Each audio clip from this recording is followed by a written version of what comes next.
So I was thinking the other day about all of my real estate transactions from this past year, and I realized that I actually have a ton of stories to share. And the reason I have so many stories to tell is because my clients have actually made quite a number of mistakes when buying or selling their homes here in Boise.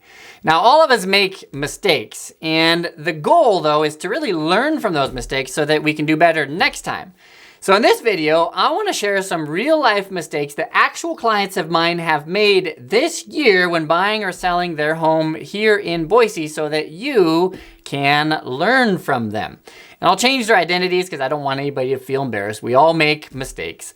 But as I was thinking through about what to say, I realized that I actually have more material to share than what can really be put into one video. So this is going to be part one of a two-part series on real mistakes that actual clients of mine have made this year when buying and selling their home here in Boise. So let's jump right into it. So mistake number one, reading too much into hiccups. Now, a hiccup is a snag that you run into in the real estate transaction process. And the truth is that most transactions have some sort of a hiccup. You're gonna run into some sort of a snag along the way. Now, my job as a real estate agent is to try and anticipate that as best as possible, but you can't always do that. So there's tons of different examples of hiccups that we encounter in a transaction. Let me give you an example from a recent one from a client of mine. So my client was buying a condo through conventional financing. And when you buy a condo, there's actually a special HOA questionnaire that the HOA company has to fill out for the lender in order to show the lender that the HOA company is financially stable. So in this case, the HOA actually sent the incorrect questionnaire to the lender just a couple days before closing. So the lender reaches back out to the HOA and he says, hey, can you ASAP send us the correct form? Now, HOAs are notoriously slow in responding. It takes them a few days to get back to them. Lenders start stressing out a little bit. And so he calls up the buyer, listing agent, says, hey, we're gonna have to delay closing. Now that stresses out the buyer. Listing agent's not happy about that. And because there's text flying around, the lender starts to get frustrated. And just to make matters worse, it just so happens that that weekend I was out hunting. So I actually had a colleague of mine fill in for me, cover for me. I said, there's probably not gonna be anything. We're almost through closing. All of this comes up when I'm not even in town. So everybody starts to get frustrated and stressed. There's emails and texts flying left and right. So the buyer says, hey, this is the builder's fault. The builder set up the HOA. The HOA is not responsive. The builder should pay because we're gonna have to delay closing. Builder says, not my responsibility. I'm not paying. And so the buyer says, you know what? Maybe this is not the house for me. So my client says, I want out of the contract. This is 2 days before closing. I don't think that the builder is trustworthy. Maybe that's reflective of his work. The HOA is not responsive, so they're probably gonna mismanage the money. So my client ends up reading into this hiccup and tries to back out of the deal.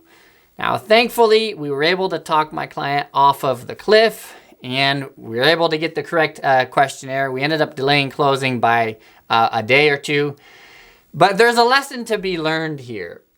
In almost every real estate transaction, there's gonna be something that arises that you don't really foresee. Now, we try our best to foresee everything, but there are little snags that arise along the way. And so my advice is just roll with it. Now, obviously, there's some things that are big things, right? Some things are indicative of major problems, but sometimes, maybe even a lot of times, some things happen simply because people make mistakes. That's what happens when we work with people. So don't read too much into hiccups. This is something that we see. We try to get through them, just roll with them and do your best to deal with them. Another mistake that my clients made is that they fail to read all of the paperwork that I send them. Now, if you work with me, you'll see that I send you a ton of emails and texts. And the reason is that my job is to communicate with you everything that I know or that can be known about the property. Now, I'll send you a ton of information about the CC&Rs, about the title commitment, the inspection reports. If you're interested to know more about the demographics of the neighborhood or the schools, I'll give you information so that you can read that and so that you can be informed about everything related to that house. Now the problem is I can't make you read everything. I can send you stuff, but that's on you to actually read what I send you. I had a client earlier this year said, you know what, this CC&R document's really boring. It's 40 pages long. Can you just summarize what the CC&Rs say and let me know? Because I want to do this with my fence and just let me know. And I told him, I can't do that. I can't summarize for you a 40-page document. What if I leave out the part that says you can't have chickens and you're wanting to have chickens, or the part about the fence, or about the, parking your car on the street? You have to read the information for yourself, because if I summarize something for you and I do it maybe in a way that is incomplete or in a way that doesn't fully represent everything that is written in the document, that could come back on me and I can't be held liable for that. So I have a ton of examples of that, of clients asking me, hey, you never sent me this. And actually, yeah, I did. I'll tell you the date that I sent it. Here's the email. You have to read the paperwork. The problem is that it's not only the clients that don't always read, sometimes the agents either. Let me give you an example of that. Earlier this year, I had a client who was wanting to buy a house as an investment property. So we wrote up the contract and got accepted. We go to the inspection, have all of that. About a week later, the agent calls me up and he says, Benj, I just spoke to your client's lender, and your client's lender is telling me that he's buying it as an investment property. He can't do that. It says in the CC&Rs that you're not allowed to rent out your property in this neighborhood. You have to cancel the contract right now. Send it to me right away because I want to get it back on the market. He was starting to get, kind of ticked off at me. I said, well, hold on a second. I wrote the contract, and when I wrote it, it says a client is not buying the property as his primary residence. It's not my fault that you didn't read the contract. It says it right there. It actually said it in his pre-approval letter as well. The point is that it wasn't my fault that the agent didn't read the paperwork. It's not my fault when my clients don't read the paperwork. All I can do is I can give people the information. They actually have to read it and own that information for themselves. So my advice, don't make that mistake. Read everything that is given to you about the house and ask questions, because you don't want to have questions after you purchase the house. Here's another mistake. Client thinks he knows more about real estate than he actually does. Now, you may have bought and sold property in your lifetime, and that's great. According to a Google search the other day, I found that the average person buys 3 homes in their lifetime. Now, let's say you're double than that. You're much more experienced than the average person. You have bought 6 houses in your lifetime. That's great. But does that make you an expert in real estate? The answer is no. I mean, do you buy and sell property on a full-time basis as your profession? Have you taken hundreds of hours on real estate ethics, on real estate law, on property taxes, on common problems that arise in real estate transactions here in Idaho? And the answer is no. If you had, then you would be a real estate agent yourself. Now, usually that's totally understandable. Usually people recognize that if you bring your car to the mechanic is gonna know more about cars than you do. But I did have one case this year where I felt like my client thought that he knew more about real estate than I did. He had already bought a home in the past, and so he's an expert now. And I felt like he kind of thought he knew more than he actually did. And what that did for him, though, is it actually made him really suspicious. So he would go into homes and he's really suspicious about silly things, really. Things that I see all the time. And then when we actually got in contract, he was really suspicious about the builder and why he didn't, fix cracked concrete. That's not something that builders usually do. Builders don't usually fix the cracked foundation on a house. And so he's really suspicious and saying, well, this usually happens. And I'm sitting back there thinking, Actually, no. So my point is, trust your agent. Choose an agent that you trust, but once you choose an agent, trust him, because that person's job is to work in your best interest, and he should know more than you do about real estate because that's his job. Another mistake I've seen this year is the client is not prepared to list, but lists anyways. Alas, we're no longer in 2021 anymore. What a year that was. You know, back in 2021, you didn't have to take professional pictures. You didn't have to sweep out your house. All you had to do is you had to fill out literally a couple blanks in the MLS, click list, and within a couple hours, you would get 10 people calling you up, offering you $30,000 over your list price and their firstborn son. It was literally like fishing without bait. You just throw the line in there and the fish would jump up and you just scoop up the biggest and the fattest fish.